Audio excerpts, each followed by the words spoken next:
नमस्कार, शंखनाद न्यूज चॅनलच्या मराठी बातमीपत्रात आपलं स्वागत आहे। बघूयात आजच्या महत्त्वाच्या घडामोडी। सोनिया गांधींच्या वक्तव्यावरून आदिवासी समाज नाराज, चंद्रशेखर बावनकुळे यांची प्रतिक्रिया। काँग्रेस नेत्या सोनिया गांधी यांनी राष्ट्रपती द्रौपदी मुर्मू यांचा अपमान केल्याचा आरोप भाजप प्रदेशाध्यक्ष चंद्रशेखर बावनकुळे यांनी केला। त्यांच्या या वक्तव्यामुळे देशातील आदिवासी समाज नाराज असून त्यांनी आंदोलनाचा इशारा दिला। सामाजिक न्यायाचा काँग्रेसने कधीही स्वीकार केला नाही। आदिवासी महिला मुख्यमंत्री बनवली नाही आणि आता सुशिक्षित आदिवासी महिला राष्ट्रपती झाल्यानंतर त्यांचा अपमान केला जातोय असं बावनकुळे यांनी स्पष्ट केलं। नागपूर जिल्ह्यातील नियोजन समितीने आर्थिक वर्ष 2025-26 साठी 7 महत्त्वाचे प्रकल्प हाती घेण्याचा निर्णय घेतला। यामध्ये सेंट्रल जेल स्थानांतर, ॲग्रो कन्व्हेन्शन सेंटर आणि महत्त्वाच्या विकास योजनांचा समावेश आहे। शेतकऱ्यांसाठी ॲग्रो पीक विमा योजना प्रभावीपणे राबवली जाणार आहे। शेती उत्पादनाच्या रस्त्यांना अधिकृत क्रमांक देऊन त्यासाठी विशेष योजना आखली जाणार आहे। प्रत्येक गावात स्मशानभूमी उपलब्ध करून देण्यासाठी विशेष उपक्रम राबवण्यात येणार आहेत। 76,000 हेक्टर झुडपी जंगल प्रश्न निकाली काढणार। या जमिनीवर राहणाऱ्या जवळपास 1 लाख कुटुंबांना पट्टे वाटप करण्याचा प्रयत्न करण्यात येणार आहे। मुख्यमंत्री देवेंद्र फडणवीस आणि उपमुख्यमंत्री अजित पवार यांच्या माध्यमातून नागपूर जिल्ह्यासाठी अधिक निधी मिळवण्यासाठी प्रयत्न सुरू असून मागील वर्षाच्या तुलनेत 1,000 कोटींहून अधिकचा निधी मिळावा यासाठी भाजप प्रयत्नशील आहे असं ते म्हणाले। बावनकुळे यांनी नागपूरच्या पाणी समस्येवर देखील भाष्य केलं। त्यांनी सांगितलं की मध्य प्रदेशचे मुख्यमंत्री मोहन यादव यांच्यासोबत झालेल्या चर्चेनंतर जोडणारा टनेल मार्ग अंतिम टप्प्यात आहे। या प्रकल्पासाठी 350 कोटी रुपयांहून अधिक खर्च झाला असून तो पूर्ण झाल्यास नागपूरचा पाणी प्रश्न कायमस्वरूपी सुटेल।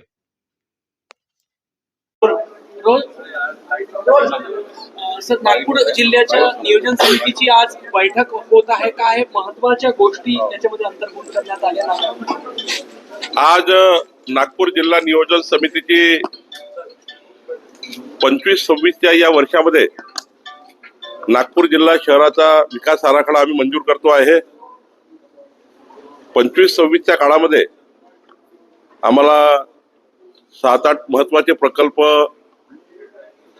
नागपूरचे हातात घ्यायचे आहेत। जसं मी सांगितलं, नागपूरची जेल ही जी आहे सेंट्रल जेल ही आम्हाला शिफ्ट करायची आहे बाबुळखेडा बेल्लोरी भागामध्ये। या ठिकाणी ॲग्रो कन्व्हेन्शनल सेंटरचं काम पूर्ण करायचं आहे। नागपूरच्या कलेक्टरेटचं प्रशासकीय इमारतीचं काम पूर्ण करायचं आहे। ग्रामीण भागातल्या आदिवासी भागातल्या पारधी वाड्यापाड्यामध्ये ज्या मूलभूत सुविधा उपलब्ध करायच्या आहे, मोठ्या प्रमाणावर ॲग्रोस्टॅक आणि पीक विमा योजनेच्या माध्यमातून शेतकऱ्यांना न्याय मिळवून द्यायचा आहे।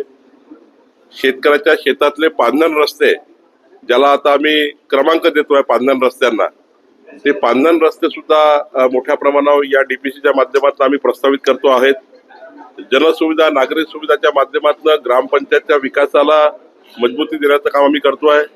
गाव तेथे स्मशानभूमी हाही महत्वाचा विषय या ठिकाणी राहणार आहे।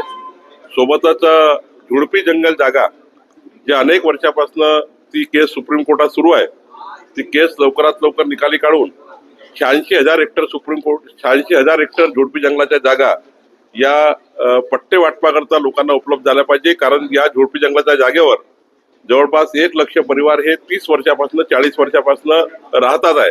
त्यांचाही प्रश्न निकाली काढायचा आहे। अनेक प्रश्न आहेत, जवळपास 48 विभाग आहेत। डीपीसीचे 48 विभाग आहेत। 48 विभागामध्ये आम्हाला काम करायचं आहे आणि मला वाटतं की यावर्षी चांगला निधी आम्हाला माननीय मुख्यमंत्री आणि अजितदादा फायनान्स मिनिस्टर म्हणून देतील आणि नागपूर जिल्ह्याचा जो डीपीसीचा साईज आहे, आदिवासीच्या भागाचा असेल, एससीपीचा असेल, टीएसपीचा असेल किंवा आमचा जनरल प्लॅन असेल, तोही वाढवून घेण्यासाठी आम्ही प्रयत्न करणार आहोत। एकंदरीत नागपूर शहर जिल्हा माननीय नितीन गडकरी आहे, देवेंद्रजी आहे, मी आहे, आमचे आशिष जयस्वालजी मंत्री आहेत, हे सर्व आमचे सर्व आमदार मिळून आणि सर्वपक्षीय आमदार मिळून या जिल्हा शहराला मजबूत करण्याचा आमचा प्रयत्न आहे। कितीची मागणी राहणार आहे सरकारकडे नागपूर जिल्ह्याच्या विकासासाठी? आम्ही या ठिकाणी ठरवलं आहे की यावर्षी किमान एससीपी टीएसपी सोडून 1,000 कोटी या नागपूर जिल्ह्याला मिळाले पाहिजे। टीएसपी एससीपीची रक्कम सोडून 1,000 कोटी जनरल प्लॅन मध्ये मिळाले पाहिजे, असा आमचा शासनाकडे प्रयत्न राहणार आहे। पाणी आरक्षणाची मीटिंग सर आहे आज आणि नागपूर शहरामध्ये पाणी 24 तास झालं आहे। काही ठिकाणी टँक सुद्धा झालेला, मोठ्या प्रमाणात टँक झालेला आहे। गोसेखुर्दचं पाणी वगैरे आणण्याचा काही विचार आहे का? कारण की गेल्या अनेक वर्षापासून 2-3 ठिकाणून पाणी येत आहे। टँक झालेले आहे, पण पाणी अतिरिक्त कुठून आणणार आहे? मागच्या महिन्यामध्ये मी मध्य प्रदेशचे मुख्यमंत्री मोहन यादव यांच्याशी या विषयावर चर्चा केली। लोक घोगरीवरनं तोतलाडोला जोडणारा टनेल जो आहे त्या टनेलचा मार्ग निघण्याच्या परिस्थितीमध्ये आहे. तो जर टनेल झाला तर तोतलाडो पूर्ण भरेल आणि मग पिण्याच्या पाण्याची कुठलीही समस्या राहणार नाही. एक मोठा प्रकल्प आम्ही हातात घेण्याचा प्रयत्न करतो आहे. 4,500 कोटी त्याला खर्च आहे. सोबतच नागपूर शहरामध्ये 40% पाण्याचा त्या ठिकाणी लिकेजेस आहे. 40% पाणी वाया जात आहे. त्याचं ऑडिट नाही आहे. त्याच्यावरही आज डीपीसी मध्ये आम्ही चर्चा करणार आहोत. पाणी आरक्षणाच्या बैठकीत चर्चा करणार आहोत. कल सोनिया गांधी ने महामहिम राष्ट्रपति को पुअर लेडी बोला, कैसे देखा? ये कांग्रेस पार्टी जो है और उनके नेता सोनिया गांधी जी है, जिस प्रकार से राष्ट्रपति जी का, द्रौपदी मुर्मू जी का अपमान किया है, एक महिला, आदिवासी समाज की महिलाओं का अपमान किया है. एक तो कांग्रेस पार्टी ने कभी हमारे सामाजिक न्याय को कभी उन्होंने स्वीकार नहीं किया. कभी आज तक उनके कार्यकाल की सरकारों में कभी आदिवासी महिला मुख्यमंत्री नहीं बनाई, कभी राष्ट्रपति नहीं बनाई, कभी उन्होंने सामाजिक न्याय शेड्यूल कास्ट के कोई व्यक्ति को जैसा माननीय मोदी जी ने रामनाथ कोविंद जी को राष्ट्रपति बनाया था. तो मुद्दा यह है कि जब एक सुशिक्षित महिला, आदिवासी समाज की महिला एक इतने बड़े पोस्ट पे, राष्ट्रपति पोस्ट पे, और उनके ऊपर आलोचना करना, उनकी गरीबी निकालना, उनकी एक प्रकार के उनके व्यक्तिगत जीवन को ये करना, डैमेज करना, ये ठीक नहीं है. देश का आदिवासी समाज सब कुछ इससे नाराज है. आदिवासी समाज ने हर देश के सारे कोने में एक आंदोलन का स्वरूप लिया है और आदिवासी समाज बहुत दुखी हो गया है. हमारी एक आदिवासी शिक्षित महिला को जिस प्रकार से आलोचना की सोनिया गांधी ने, और इसके पहले भी कई बार माननीय द्रौपदी मुर्मू जी का अपमान कांग्रेस पार्टी के नेताओं ने किया है. हमारा सारा देश द्रौपदी मुर्मू जी के पीछे है. हम सारे लोग द्रौपदी मुर्मू जी के पीछे है और आदिवासी समाज में भी इसके बारे में बहुत नाराजगी है. कांग्रेस के खिलाफ बहुत रोष देश में दिख रहा है, महाराष्ट्र में दिख रहा है. सर, आपले सहकारी मंत्री आहे संजय शिरसाट, ते म्हणाले की शिवसेनेचे जे दोन्ही गट आहेत त्यांना एकत्रित आणण्यासाठी प्रयत्न केले पाहिजे आणि हे प्रयत्न आदित्य ठाकरे नाही करू शकत, जुने जाणते जे शिवसैनिक आहेत तेच हे करू शकतात, घडवून आणू शकतात. आता हा प्रश्न एकनाथ शिंदेच्या पक्षाचा आहे, त्यांनी काय करावं. पण अजितदादा किंवा एकनाथ शिंदे किंवा आमचं असं ठरलं आहे की कोणतेही धोरणात्मक निर्णय घेताना, कोणतेही पक्षप्रवेश करताना जे महायुतीला अपेक्षित आहे तेच केले पाहिजे. आणि त्याकरता आम्ही तिघांनी आणि देवेंद्रजी चौघांनी बसून त्याचं एक धोरण ठरलेलं आहे. कुणाला पक्षप्रवेश करायचे, कुणाला इन करायचं, कुणाला नाही घ्यायचं.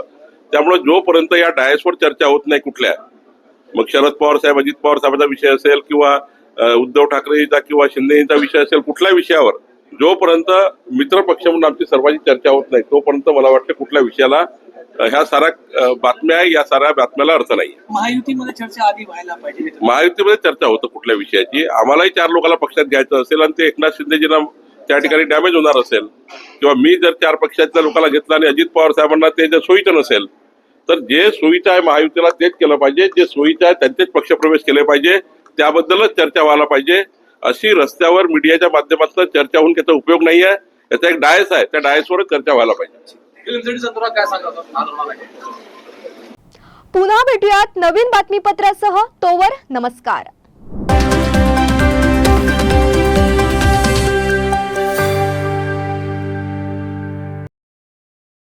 क्या आप इंटीरियर के बारे में सोच रहे हैं पर डिज़ाइन फाइनल नहीं कर पा रहे?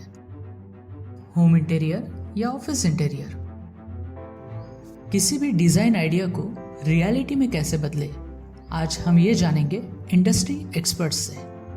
हमारी कंपनी जो है डिज़ाइन ब्यूरो, उसमें interior designing, renovation, architectural design, landscaping end renovation, furnitures, ये सारे जॉब्स हमारे यहाँ होते हैं. और पिछले 20 साल से हम लोग इस फील्ड में हैं.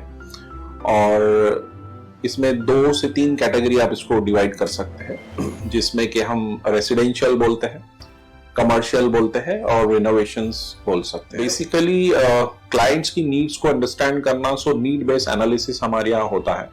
सो क्लाइंट्स के लिए हम लोग परफेक्ट इसलिए हो जाते हैं, या हम उनके लिए दोबारा, या किसी क्लाइंट्स के लिए हम चौथी बार काम कर रहे हैं because of their confidence with us, कि वो हमारे ऊपर रिलाई करते हैं. हम लोग अमित को पहले से ही जानते थे, तो उनको हमने बुला के उनको जो स्ट्रक्चर है, यहाँ पे ब्रिक्स वर्क चल रहा था तभी से उनको कांटेक्ट किया, उन्हीं को जगह दिखाई उनको स्पेस डिजाइन करने के हिसाब से कांटेक्ट किया, उन्होंने डिजाइन बना के दिया काफी अच्छा।